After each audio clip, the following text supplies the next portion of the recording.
بسم اللہ الرحمن الرحیم۔ السلام علیکم محترم ناظرین گرامی، یہ شہر بغداد کا واقعہ ہے جو اپنے وقت میں متمدن دنیا کا سب سے بڑا علمی اور تہذیبی مرکز تھا، اور اسی شہر کے ایک گوشے میں ایک مرد خدا بندگان خدا کے دلوں کی کثافت دھونے کے مشکل ترین کام میں مصروف تھا۔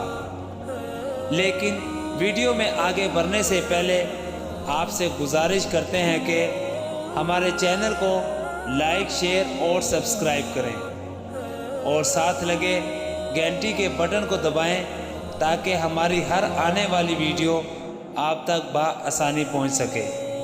ناظرین کرام، ایک دن ایک شخص درویش کی خانقاہ میں حاضر ہوا۔ درویش نے حسب معمول مہمان کی توازے کی اور پھر پوچھا، میرے بھائی تم کہاں سے آ رہے ہو؟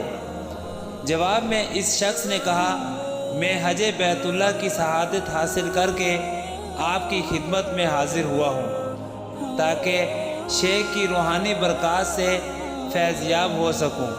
جو شخص اللہ کی بارگاہ میں حاضر ہو چکا ہو، اسے ایک انسان کے پاس آنے کی کیا ضرورت ہے؟ درویش نے اپنے عقیدت مند کو ٹوکتے ہوئے کہا، جو ذات اقدس اپنے ایک ایک بندے کی کفیل ہو، اس نے تمہیں بھی محروم نہیں رکھا ہوگا۔ اس شخص نے درویش کی بات سنی مگر اپنی ضد پر قائم رہا۔ شیخ، مجھے آپ کا فیض صحبت درکار ہے، میں بڑی توقعات لے کر حاضر ہوا ہوں، برائے خدا آپ مجھے مایوس نہ کیجیے گا۔ درویش نے کچھ دیر کے لیے سکوت اختیار کیا، پھر اس شخص کو مخاطب کرتے ہوئے کہا، جب سے تم حج کے لیے گھر سے نکلے ہو، کیا تم نے گناہوں سے بھی اجتناب کیا ہے؟ اس شخص نے نفی میں جواب دیا۔ درویش نے کہا، اس کا مطلب ہے کہ تم سفر میں نہیں تھے۔ پھر اس شخص سے پوچھا، سفر کے دوران میں جب تم رات گزارنے کے لیے کسی سرائے میں ٹھہرے تو کیا تم نے کوئی مقام قرب طے کیا؟ اس شخص نے بڑی حیرت سے درویش کی طرف دیکھا اور نفی میں اپنے سر کو ہلا دیا۔ درویش نے تعصف آمیز لہجے میں کہا، اس کا مفہوم یہ ہے کہ تم نے منزل بہ منزل سفر طے نہیں کیا۔ اس کے بعد درویش نے اس شخص سے ایک اور سوال کیا، پھر جب تم نے احرام باندھا تو اپنے سابقہ لباس کے ساتھ ساتھ انسانی کمزوریوں مثلا خود بینی، بغض، حسد اور حرص و طمع کو بھی اپنے آپ سے دور کیا یا نہیں؟ درویش کے سوالات سن کر اس شخص کی حیرت میں مزید اضافہ ہو گیا تھا۔ میں اپنی ایسی کسی کمزوری پر قابو نہیں پا سکا۔ درویش نے کہا، پھر تو تم نے احرام ہی نہیں باندھا۔ اس کے بعد اس شخص سے پوچھا، جب تم نے عرفات کے میدان میں وقوف کیا تو مراقبہ ذات باری کیا؟ جب اس شخص نے نفی میں جواب دیا تو درویش نے کہا، پھر تو تم نے وقوف ہی نہیں کیا۔ اسی طرح درویش نے اس شخص سے مسلسل سوالات کیے۔ جب تم مزدلفہ پہنچے تو تمام نفسانی خواہشات سے قطع تعلق کیا؟ جب تم نے خانہ کعبہ کا طواف کیا تو جمال ذات باری کا مشاہدہ کیا؟ جب تم نے صفا اور مروہ کے درمیان سعی کی تو مقام صفا حاصل کیا یا نہیں؟ پھر جب تم منی میں آئے تو تم نے اپنی نفسانی خواہشات کو قربان کیا؟ پھر جب تم نے رمی جمار کی تو اپنی حیوانی حسرتوں اور آرزوؤں کو بھی دل سے نکال کر دور پھینکا یا نہیں؟ وہ شخص ہر سوال کا جواب نفی میں دیتا رہا تو درویش نے کسی تکلیف کے بغیر کہا، میرے بھائی تم نے سرے سے حج ہی نہیں کیا، واپس جاؤ اور دوبارہ اس طرح حج کرو جیسے میں نے تمہیں بتایا ہے، تاکہ تم مقام ابراہیم تک پہنچنے کی شہادت حاصل کر سکو۔ یہ درویش مشہور صوفی بزرگ حضرت جنید بغدادی رحمۃ اللہ علیہ تھے۔ ناظرین گرامی، ہم اور آپ اس ایک واقعے سے اندازہ کر سکتے ہیں کہ حضرت جنید بغدادی رحمۃ اللہ علیہ کی عارفانہ شان کیا تھی۔ آپ کا خاندانی نام جنید تھا، والد محترم کا نام محمد اور دادا کا نام جنید کواریری تھا۔ دادا کے نام پر آپ کا نام رکھا گیا۔ حضرت جنید بغدادی رحمۃ اللہ علیہ کے والد محترم آئینہ سازی اور شیشہ گری کے آلات کی تجارت کرتے تھے۔ بعض مورخین کا خیال ہے کہ جناب محمد نے اپنی تجارت کو فروغ دینے کے لیے کوہستان علاقہ چھوڑا اور بغداد منتقل ہو گئے۔ مگر جب ہم اس دور کے حوالے سے تاریخ کا مطالعہ کرتے ہیں تو ایک اذیت ناک صورتحال سامنے آتی ہے۔ عباسی خلیفہ مامون الرشید نے 214 ہجری میں علی بن ہشام نامی ایک شخص کو جبل کا عادل گورنر مقرر کیا تھا۔ قم، اصفہان اور بیجان وغیرہ کے علاقے بھی اس کی تحویل میں دے دیے تھے۔ علی بن ہشام ایک سنگ دل انسان تھا۔ اس نے حکومت کا رعب و جمال قائم کرنے کے لیے مخلوق خدا پر بے شمار ظلم ڈھائے، ہزاروں انسانوں کا مال و اسباب لوٹ لیا اور ان کی جائیداد ضبط کر لی۔ بہت سے لوگوں کو سرے مقتل لے جا کر ذبح کر ڈالا۔ نتیجتاً پورے علاقے میں ایک گہرام برپا ہو گیا۔ مجبور و بے کس انسان آسمان کی طرف منہ کر کے فریاد کرتے تھے، اے خدا، تو نے علی بن ہشام کو ہمارے کون سے گناہوں کی پابش میں ہم پر نازل کیا ہے؟ اسی گڑی و زاری کے دوران وہ ستم رسیدہ لوگ غیبانہ طور پر عباسی خلیفہ مامون الرشید کو مخاطب کر کے کہا کرتے تھے، امیر المومنین، آپ کو خبر بھی ہے کہ آپ نے کس ظالم و جابر حاکم کو ہم پر مسلط کیا ہے؟ کیا یہی آپ کی مملکت ہے؟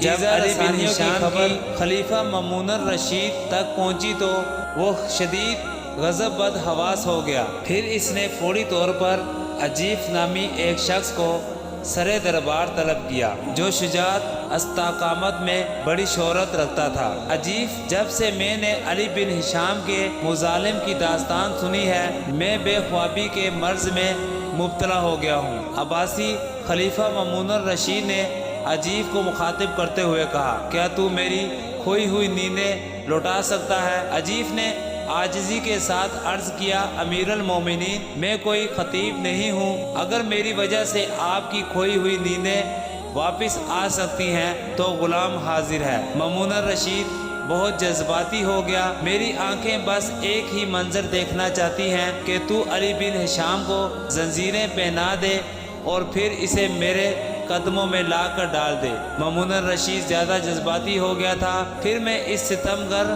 نافرمان کا سر اپنے پیروں سے کچل ڈالوں، اگر میری زندگی نے وفا کی تو ایسا ہی ہوگا امیر المومنین، عجیف نے سر خم کرتے ہوئے کہا۔ پھر مامون الرشید کے حکم پر عجیب اپنا لشکر لے کر علاقہ جبل کی طرف بڑھا۔ جب علی بن ہشام نے یہ خبر سنی تو اس نے سرکشی اختیار کی اور حکومت کے دوسرے باغی بابک سے مل کر علم بغاوت بلند کرنا چاہا، مگر عجیف نے اسے سنبھلنے کا موقع نہیں دیا اور وہ کسی بلائے ناگہانی کی طرح علی بن ہشام کے سر پر پہنچ گیا اور پھر 217 ہجری میں ایک جبر و صفاق انسان کو گرفتار کر کے عباسی خلیفہ مامون الرشید کے سامنے پیش کر دیا۔ علی بن ہشام کو دیکھ کر مامون الرشید اس قدر جذباتی ہو گیا تھا کہ اس نے علاقہ جبل کے حکم کا عدالتی احتساب کرنے کے بجائے اسی وقت علی بن ہشام اور اس کے بھائی حبیب کے قتل کے احکامات جاری کر دیے۔ پھر جب دونوں بھائیوں کا جسم خون میں نہا کر سقط ہو گیا تو مامون الرشید نے نیا حکم جاری کیا، علی بن ہشام کا سر نیزے پر بلند کرو اور اسے عراق، خراسان، شام اور مصر کے گلیوں کوچوں میں پھیراؤ۔ جب تمام لوگ یہ عبرتناک تماشا دیکھ چکے، پھر اس ظالم و نافرمان کے سر کو سمندر میں پھینک دو۔ علی بن ہشام کا دور جفا کاری 4 سالوں پر محیط تھا۔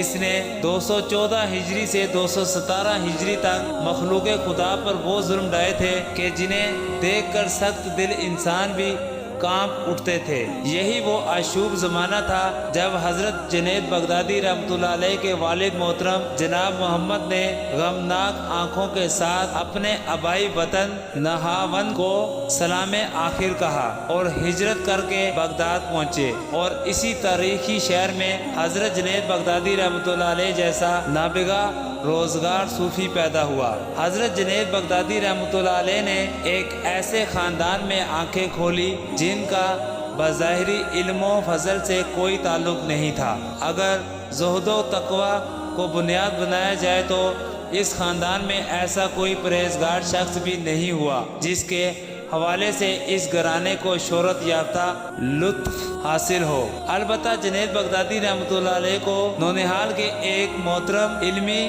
خانوادے سے نسبت تھی۔ آپ کے حقیقی ماموں حضرت سری سکتی رحمۃ اللہ علیہ نہ صرف اپنے عہدے کے مشہور صوفی بزرگ تھے بلکہ آنے والے زمانوں میں بھی آپ کا نام ہمیشہ عزت و احترام سے لیا جائے گا۔ بغداد منتقل ہونے کے بعد بھی جناب محمد نے اپنا وہی کاروبار جاری رکھا۔ جب حضرت جنید بغدادی رحمۃ اللہ علیہ 5 یا 6 سال کے ہوئے تو والد کے حکم سے شیشے کی دکان پر جا کر بیٹھنے لگے۔ اس واقعے سے بھی اندازہ کیا جا سکتا ہے کہ آپ کے والد محترم کسی قسم کا علمی ذوق نہیں رکھتے تھے۔ آپ کے والد صاحب کی ذہنی مزاج یہ تھی کہ وہ کسی طرح اپنے بیٹے کو ایک کامیاب دکاندار بنا دیں۔ جناب محمد اسی کوشش میں لگے ہوئے تھے مگر قدرت حضرت جنید بغدادی رحمۃ اللہ علیہ کے بارے میں کچھ اور فیصلہ کر چکی تھی۔ اہل دنیا ظاہری کی آنکھوں سے بس اتنا ہی دیکھ سکتے تھے کہ ایک 5 یا 6 سالہ بچہ شیشے کی دکان پر بیٹھتا ہے اور آنے والے خریداروں کے ساتھ بڑی شائستگی اور ذہنیت کے ساتھ گفتگو کرتا ہے، مگر کسی کو یہ راز معلوم نہیں تھا کہ اس بچے کا دل آئینے سے بھی زیادہ صاف ہے اور یہی بچہ جوان ہو کر سینکڑوں آئینے تراشے گا، ایسے آئینے کہ جن کی آب و تاب قیامت تک باقی رہے گی۔ ناظرین گرامی، اگلی بار ایک نئی ویڈیو کے ساتھ آپ کی خدمت میں حاضر ہوں گے۔ اللہ حافظ۔